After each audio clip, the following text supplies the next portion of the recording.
if he shrimps and I keep my arm out here, I lose the ability to take control of his arm. I'm still trying to control his body and trunk with my arm here. And I'm doing a terrible job at it because you notice my weight is up, right? He was able to shrimp away. The arm needs to come here, my forearm comes to the inside.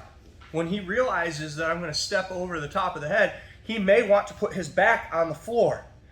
And having his arm trapped here and my forearm pushing into his body stops him from being able to turn towards me, but it also stops him from being able to take his back to the floor.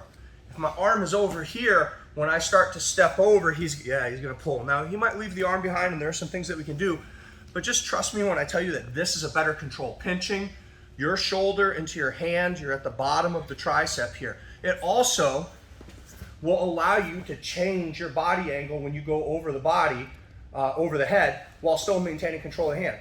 So if you guys are keeping your body flat here, this hand will come up and play defense for you stepping over top of the head. Turn your body and then step all the way over. Now turn a little bit. Once I get here, I'm going to start to sit up. It's not a mystery that I'm going to start to bring my other arm in. And so the purpose of flaring the elbow is to stop him momentarily from locking his hands together. If he comes here, I have to do something else. Go back. If I start to lift here, connect your hands. It's hard. It'll give me the chance to come here and then trap. So here we are, right? I'm going to lift. I'm going to place his knuckles on his spine, and then I'm going to rotate my body lightly. Remember, when your knuckles are on your spine, it isolates the shoulder. So if your hand's here, it gets a lot of flexibility to move backwards. If you put your knuckles on your spine, how far can you lift your knuckles off your spine? Not very far. So get those knuckles to the spine, then they can't grab anything. Let's look at it again. He shrimps, bang. Forearm wedge.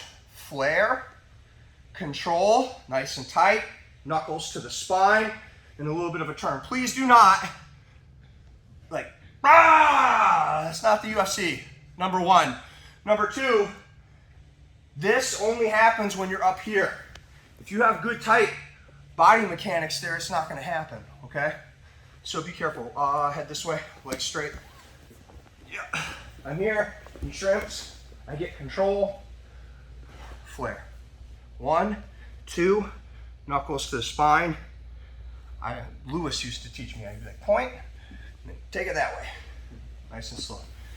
For me, for you guys, once you get the knuckles to the spine, it's good, stop. You don't have to blow someone's shoulder up. Be cool. Ready? 1, 2. From grabbing their hands together, but that head sit is such a really great position that I value the Kimura hand grip and that head sit as its own entity that to me is more valuable than the finish on the Kimura a lot of times, because people will flex and bust out.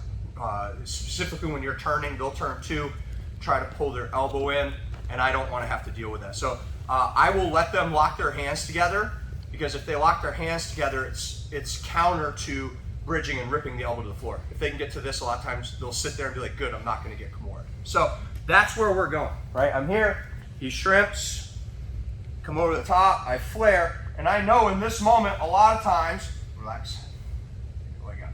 A lot of times they'll lock their hands together here. If they lock their hands together, I won't be able to Kimura him, right? His hands are stuck to the front of the body. So turn just a little bit. Lay on your side, straighten your legs, please. So what I'm gonna do is I'm gonna take the hand that's controlling my wrist, and I'm gonna open it, and then I'm gonna come grab a hold of the belt, and I'm gonna feed the belt right over top. It has to be palm up. This isn't gonna do it as well, okay? Here.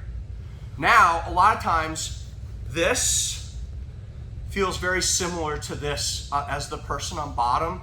They might not be able to tell that you've switched off your hands, but now you have a free hand. Now feet this way. So now what I'm gonna do is I'm gonna get off and put my knee on. So my knee is behind the neck, and you can see that my shoulder is directly behind the collar. I do that so that way I can bring my hand underneath to grab a hold. If I'm too far up, my elbow will come out across the back of the head. It'll allow him to escape.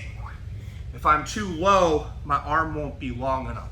So make sure you're positioning your shoulder right over top of the neck. I get a hold of the gi.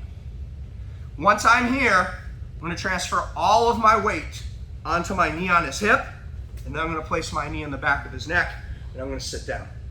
And when I wanna finish, I do it by laying down and arching my back to the floor. Let's look at it again, this angle right here.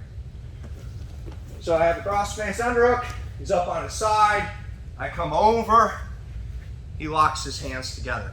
For this angle, guys, here, on the inside. If he's on the inside, I won't be able to get off, but gear shift is right here, and that's one of my favorite jams. So for right now, hand on the outside. I'm here. He locked his hands together. Open, I tie off. Off, on, my chest is nice and low. Control here. You don't have to grab deep, guys.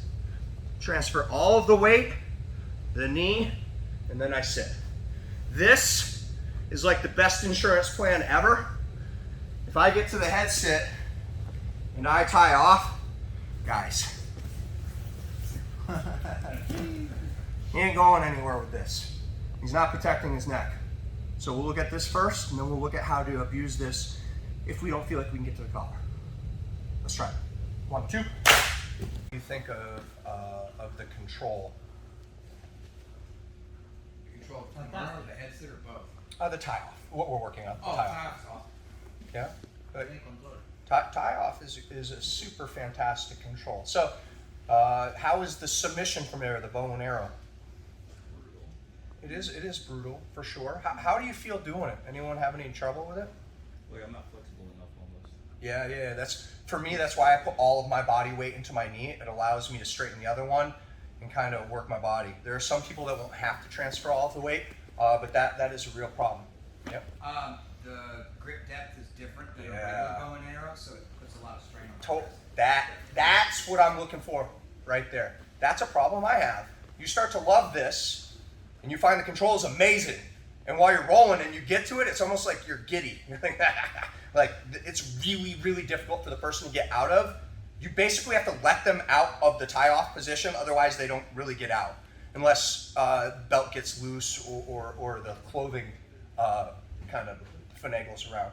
So you're like, cool, but then you'll get the hand on the collar and you're like, yes, and you start to try and choke them, and they just don't tap. It's uncomfortable. You can tell it sucks for them, but they just are not going to tap to it because it's not going to put them unconscious like we were working on the other one, right?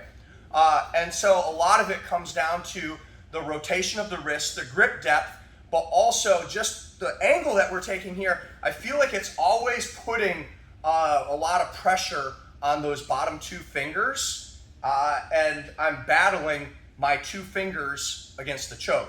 And so what we can do is we can switch up to the sloth grip, and a sloth grip just means that I'm not going to use the 2 bottom fingers. So everyone right here, just open up a collar, and what I want you to do is I want you to take 2 fingers, kind of split them, and when you grab a hold, you're only going to grab with the 2 fingers and allow the other ones to curl underneath. One of the main escapes to the bow and arrow is when somebody's pulling with all 4 fingers to bang it against the grip. A lot of times it breaks.